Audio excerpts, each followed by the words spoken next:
రాజకీయం అంటే కేవలం అధికార పీఠం కోసం అల్లే కల్లిబొల్లి మాటల వ్యూహం కాదు. నాయకత్వం అంటే కేవలం ఎన్నికల వేళ వినిపించే వాగ్దానాల హోరు కాదు. అట్టడుగున పడిపోయిన అభాగ్యుడి కన్నీటిని తుడిచే ఆత్మీయ స్పర్శే నిజమైన రాజకీయం. మాట ఇవ్వడం ఎవరికైనా పరిపాటి కావచ్చు, కానీ ఇచ్చిన మాటను మాట కోసం పరిష్కారం దిశగా అడుగులు వేసే నేతకే ప్రజల గుండెల్లో శాశ్వత స్థానం ఉంటుంది. అధికారం అనేది ఆజ్ఞలు జారీ చేయడానికి కాదు, ఆసక్తులైన వారి జీవితాల్లో వెలుగులు నింపడానికని చాటి చెబుతున్న AP deputy CM Pawan Kalyan సంకల్పం నేడు ఆంధ్రప్రదేశ్ గిరిజన కోణంలో ప్రతిధ్వనిస్తోంది.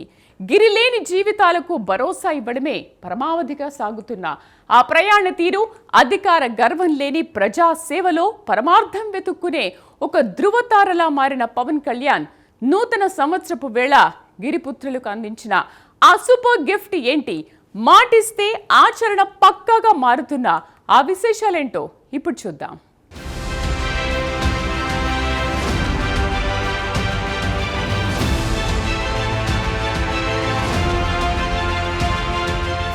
అల్లూరి సీతారామరాజు జిల్లాలోని గిరిజన గూడాల్లో ప్రకృతి అందాల వెనుక ఒక భయంకర మౌనవేదన దాగి ఉంది.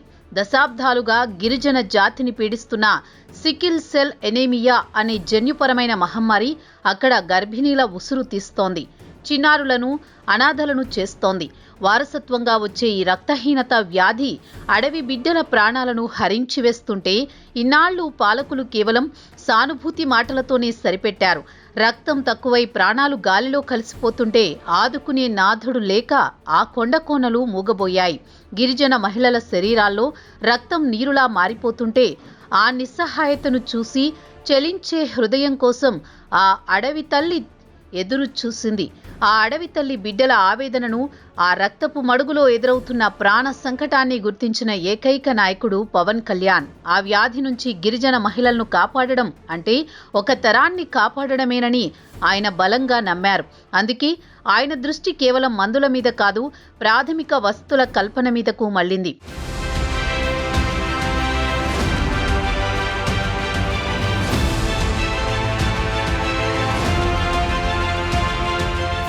అడవి తల్లి బాట పేరుతో నిర్వహించిన కార్యక్రమంలో భాగంగా అరకులోయలోని కురిడి గ్రామానికి వెళ్లినప్పుడు ఒక నిరుపేద గిరిజన మహిళ పవన్ కళ్యాణ్తో తన ఆవేదన వెళ్లగక్కింది.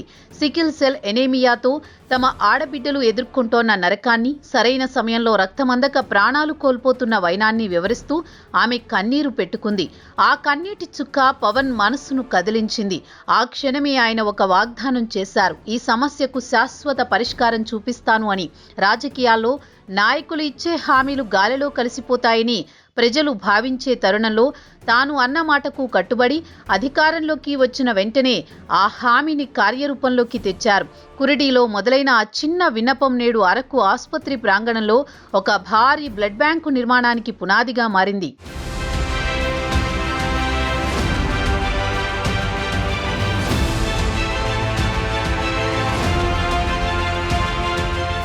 ఉప ముఖ్యమంత్రి చొరవతో ఏర్పాటు కానున్న ఈ ప్రత్యేక బ్లడ్ బ్యాంకు కేవలం ఒక భవనం కాదు, వేల మంది గిరిజనుల ఆశల సౌధం. దాతల సహకారంతో నిర్మిస్తున్న ఈ భవనం నిర్మాణం పూర్తి కాగానే ప్రభుత్వానికి అప్పగించబడుతుంది.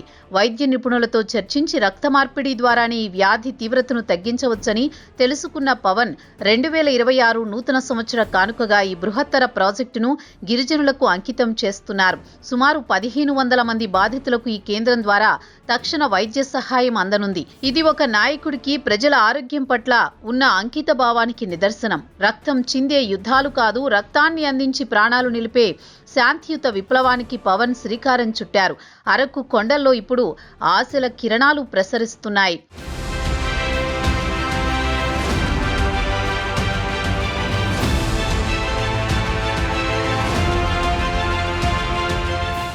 రెండు 2017లో విపక్ష నాయకుడిగా పవర్ స్టార్ చేసిన పాదయాత్ర కేవలం ఓట్ల కోసం కాదు, అది ప్రజల కష్టాలను స్వయంగా చూసేందుకు చేసిన మేధో మథనం.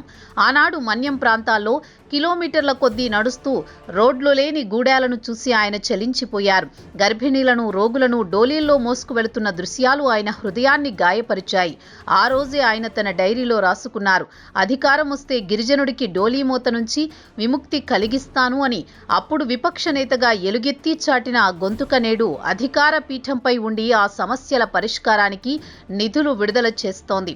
మాట ఇవ్వడం సులభం, కానీ 8 ఏళ్ల క్రితం కన్న కలను నేడు సాకారం చేయడం ఒక్క పవన్ కే సాధ్యమైంది. ఆనాడు ఆయన చిందించిన సేద్యం నేడు గిరిజన పల్లెల్లో అభివృద్ధి పూలు పూయిస్తోంది.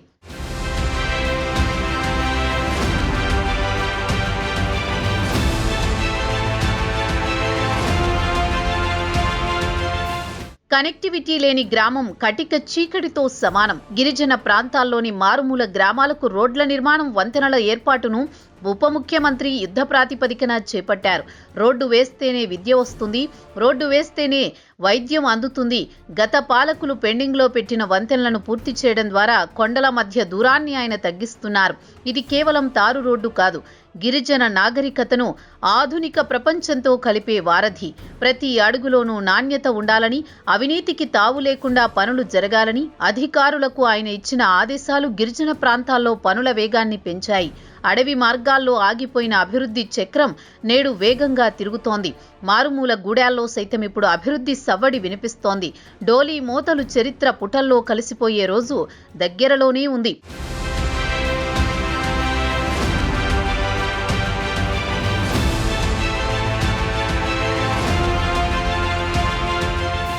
గిరిజనుల అభివృద్ధి కేవలం ఆరోగ్యం మీదనే ఆధారపడి లేదని, వారి చేతిలో చిల్లిగవ్వ ఉంటేనే వారి గౌరవం పెరుగుతుందని ఉప ముఖ్యమంత్రి గుర్తించారు. అందుకే అడవి ఉత్పత్తులైన కాఫీ, తేనె, మిరియాలు, అటవీ పూలు వంటి సహజ వనరులకు ప్రపంచ స్థాయి మార్కెటింగ్ను కల్పించారు. మధ్యవర్తుల దోపిడీని అరికట్టి గిరిజన రైతులకే నేరుగా లాభాలు చేకూరేలా ప్రాసెసింగ్ యూనిట్లను, విలువ ఆధారిత తయారీ వ్యవస్థలను బలోపేతం చేస్తున్నారు. అరకు కాఫీకి అంతర్జాతీయ ఖ్యాతి ఉన్నప్పటికీ ఆ లాభం గిరిజనుడి గడప వరకు చేరడం లేదనే చేదు నిజాన్ని ఆయన మార్చేస్తున్నారు. గిరిజనుణ్ణి ఆర్థికంగా స్వతంత్రుణ్ణి చేయడమే ఆయన లక్ష్యం. శ్రమకు సరైన మూల్యం దక్కాలన్నదే ఆయన తపన.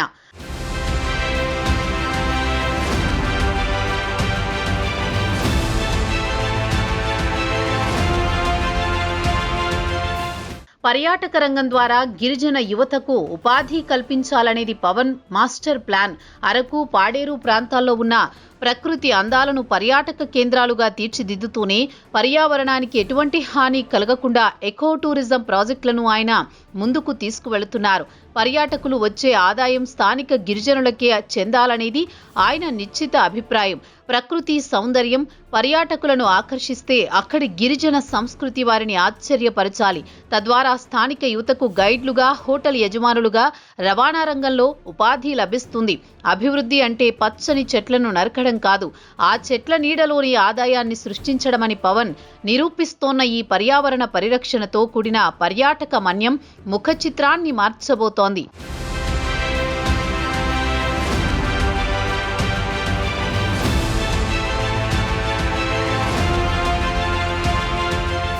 ఉపాధి హామీ పథకాన్ని వ్యవసాయంతో, ముఖ్యంగా హార్టికల్చర్ పంటలతో అనుసంధానించడంలో పవన్ సరికొత్త వరవడిని సృష్టించారు. గిరిజన రైతులు తమ సొంత భూముల్లో కాఫీ, మిరియాలు, పండ్ల తోటలు పెంచుకునేలా ప్రోత్సహిస్తూ వారికి ఉపాధి హామీ కింద వేతనాలు అందేలా చర్యలు తీసుకుంటున్నారు. దీనివల్ల రైతుకు స్థిరమైన ఆదాయం లభించడమే కాకుండా అటవీ విస్తీర్ణం కూడా పెరుగుతుంది. అడవుల సంరక్షణ, యువతకు ఉపాధి, రైతుకు లాభం, ఈ 3 లక్ష్యాలను ఒకేసారి సాధించే ఈ వ్యూహం గిరిజన ఆర్థిక వ్యవస్థలో విప్లవాత్మక మార్పులు తీసుకురానుంది. ఇది ఒక దార్శనికత కలిగిన నాయకుడి ఆలోచన సరళికి అద్దం పడుతోంది.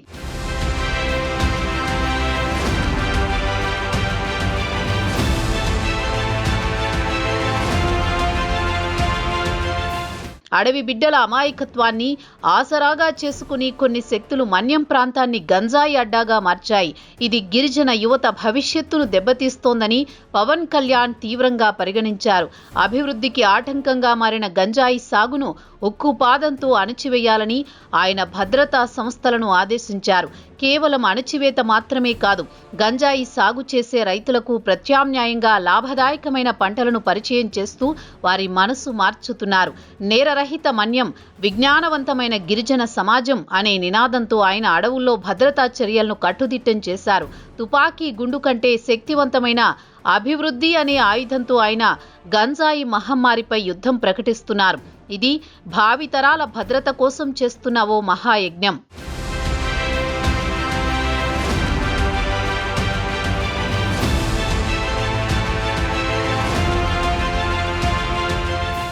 గిరిజన యువతకు కేవలం చదువు ఉంటే సరిపోదు, మారుతున్న కాలానికి అనుగుణంగా నైపుణ్యాలు ఉండాలనేది ఉప ముఖ్యమంత్రి భావన. అందుకే మన్యంలో ప్రత్యేక నైపుణ్యాభివృద్ధి కార్యక్రమాలను ప్రారంభించాలని నిర్ణయించారు. స్థానికంగా లభించే వనరులతో చిన్న చిన్న పరిశ్రమలను ఎలా నడపాలో, అటవీ ఉత్పత్తులను ఎలా బ్రాండింగ్ చేయాలో యువతకు నేర్పిస్తున్నారు. దీనిపై ఒక నిర్దిష్ట కార్యాచరణ ప్రణాళికను రూపొందించి యువతను పారిశ్రామికవేత్తలుగా మార్చేందుకు కృషి చేస్తున్నారు. వలసలు వెళ్లి కూలీలుగా మారే గిరిజన బిడ్డలు తమ సొంత ఊర్లోనే గౌరవప్రదమైన ఉపాధి పొందాలన్నదే పవన్ ఆకాంక్ష.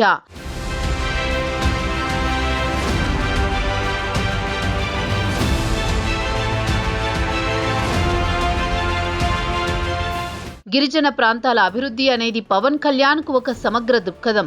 ఆరోగ్యం ఒక ఎత్తైతే ఆర్థిక స్వావలంబన మరో ఎత్తు. మౌలిక వస్తువులు ఒక భాగమైతే పర్యావరణ పరిరక్షణ మరో భాగం. ప్రతి రంగంలోనూ సమన్వయంతో పనిచేస్తూ గిరిజన జీవితాల్లో మూలాల నుంచి మార్పు తీసుకువస్తున్నారు. గిరిజనులకు కేవలం ఓటు బ్యాంకుగా చూడకుండా వారిని రాష్ట్ర అభివృద్ధిలో భాగస్వాములుగా చేస్తున్నారు. అడవి అంటే కేవలం చెట్లు కాదు, అవి ఒక జీవన విధానమని భావించడం, దాన్ని గౌరవిస్తూనే ఆధునిక సదుపాయాలను వారి ముంగిటకు తెస్తున్నారు.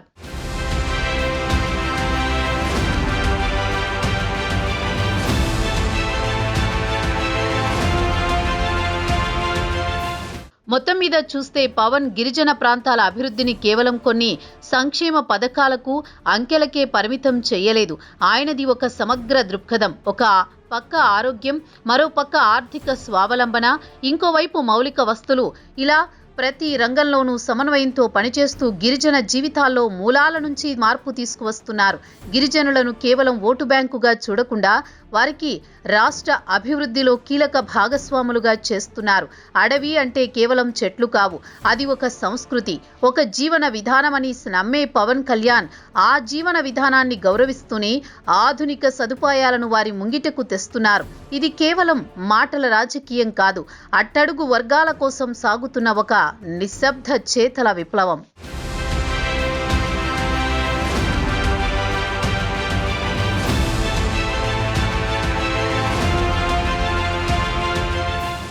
నాయకుడంటే వెండి తెర మీద విన్యాసాలు చేసే హీరో కాదు, సామాన్యుడి కళ్లల్లోని కన్నీటిని తుడిచి ధైర్యాన్నిచ్చే రియల్ హీరో.